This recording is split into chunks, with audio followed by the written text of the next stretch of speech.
Doctora Patricia, ya después de haber visto todo el tema de potenciales, entramos a un importante tema, lo que es el desempeño humano y cultura justa. Yo creo que es uno de los conceptos que tal vez es muy importante que hoy revisemos con este nivel de análisis que tú has venido realizando a lo largo de los ejercicios anteriores.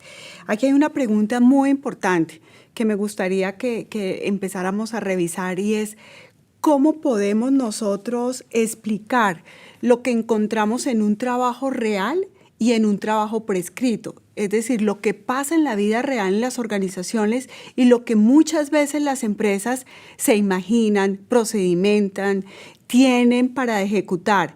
¿Cómo podemos encontrar esas diferencias? Es también muy interesante porque, y viene como desde James Reason, desde el concepto de sistemas sociotécnicos.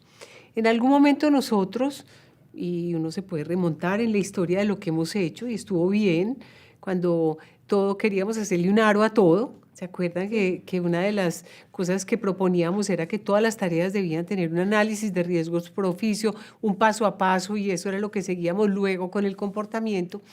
Nosotros en determinado momento pensamos que todo se podía procedimentalizar, que todas las tareas podían de alguna manera definirse exactamente y que a través de seguir el cómo se ejecutaban esas tareas desde lo prescrito podíamos ayudar a tener un mundo de trabajo más seguro.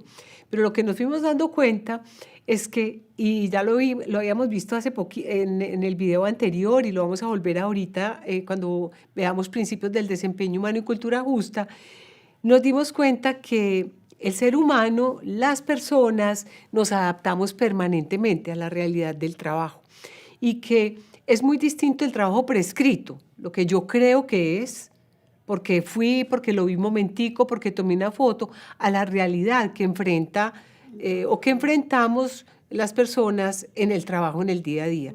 Entonces, eso de cambiar del trabajo prescrito al trabajo real, de creer más en las personas, de generar más conocimiento y capacidades en las personas, hace que esa adaptación sea más fácil y podamos dar ese salto. Por eso es tan importante la diferenciación, trabajo prescrito y trabajo real. Hoy nos enfrentamos a entender el trabajo real. No quiere decir que no haya sido interesante haber pasado por definir el trabajo como debería ser, pero hoy en día ya vemos que es una necesidad y se pega mucho a los conceptos de desempeño humano y cultura justa. Que precisamente creo que Todd Conklin nos habló muy bien de ese tema. Y ahí es donde partimos de algo tan importante como son los principios del desempeño humano. ¿Cómo podemos entender entonces esos 5 principios que nos lo enseñaba Todd y cómo podemos empezar a mirar eso en las organizaciones? ¿Qué tenemos que descubrir? Sí, y son como modelos de, yo no sabría si modelos de pensamiento, pero aquí se juntan 2 corrientes. Una, Sidney Dekker en Australia, que propone seguridad diferente o safety differently y cultura justa, y otro, Todd Conklin, americano, que habla de 5 principios de desempeño humano. Entonces los 2 se juntan y si ustedes, ya como lo vamos a ver, los 2 conceptos se unen uno a otro. Entonces, si yo hablara de los principios que propone Sidney Dekker, él dice: la seguridad no es la ausencia de accidentes, la seguridad es la presencia de capacidades. 2, los trabajadores no son el problema. Los trabajadores permanentemente están solucionando los problemas de la mejor forma o como tienen, o el alcance, o con el conocimiento que tienen. Que no debemos imponer restricciones en los colaboradores en el trabajo, que debemos preguntarles qué necesitan para hacerlo bien. Porque fíjate que el trabajo prescrito impone muchas restricciones a lo que es la realidad del trabajo. Y el otro es, la seguridad también es cómo hacemos las cosas bien, no solamente cómo hacemos las cosas mal. Entonces, esto propone Sidney Dekker y luego Todd Conklin, que lo tuvimos aquí, una persona extraordinaria. Entonces él dice, vamos a unir eso a los 5 principios de desempeño humano que él propone. ¿Sí? Entonces él dice, todos cometemos errores.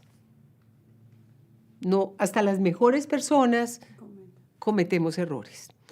Entonces él trata de darle una explicación al error Y aquí también me voy a remontar a James Reason, que habla del error humano. Entonces hay una lectura muy interesante que les invito a hacer, que se llama Error humano en operaciones de mantenimiento, que explica cómo nos equivocamos, cómo entender el error y cómo podemos, a través de entenderlo, aprender. Entonces, en ese punto entra nuevamente Sidney Dekker y dice, cultura justa. Es una mala traducción decir cultura justa, él dice just culture, pero esa traducción es como regular, no hemos encontrado otra traducción diferente. Pero entonces él dice, no podemos, a ese primer principio de Todd, que dice, todos cometemos errores, él une el concepto de cultura justa y dice, es que tenemos que aprender el error. Pero si infundimos el miedo en nuestras organizaciones, nosotros no vamos a ser capaces de abordar el error con tranquilidad. Es decir, sí, me equivoqué. Entonces viene el segundo principio de Todd, que dice, culpar no soluciona nada. Pues si estamos culpando todo el tiempo, no estamos entendiendo por qué nos equivocamos o cometemos errores, entonces empezamos a tener una dificultad en las organizaciones y es que nadie va a hablar de eso, nadie va a decir, ve, me equivoqué, entonces empezamos a tener dificultades hasta en la información, en la comunicación. Ese es el segundo. El tercero, el aprendizaje es vital y es un acto deliberado, que ahorita estabas hablando, que es muy bonito. Es que el aprendizaje es una cosa muy importante, tenemos que aprender, tenemos que generar conocimiento, aprender de lo bueno, aprender de lo malo. Y vienen los otros dos que me parecen fascinantes. Voy a poner un ejemplo que puse ahorita y es, el contexto influye en el comportamiento. Yo no sé dónde en algún momento de la vida dijimos, es que el ser humano se comporta mal, como si viviera, como sin entender el contexto donde está. Y el tercero, el liderazgo importa. Entonces voy al comportamiento. El contexto influye en el comportamiento. Voy a poner este ejemplo. ¿Por qué cuando subimos a Río Negro por Las Palmas, subimos pasándole a los carros, excediendo el límite de velocidad, esperamos pasar la cámara para acelerar y subimos muy estresados? ¿Qué pasó con el túnel? El túnel nos obliga, inmediatamente tomamos esa carretera, a andar a 60 kilómetros por hora y no adelantar a nadie. Entonces, es un ejemplo del contexto influye. Claro. Entonces, se junta la ingeniería de resiliencia, cultura justa, safety differently y los 5 principios de desempeño humano, y ahí nos abre una puerta inmensa a cómo abordar el tema de seguridad, especialmente el tema de seguridad en el trabajo y las personas que estamos ahí. Definitivamente muy interesante. Muchas gracias, doctora.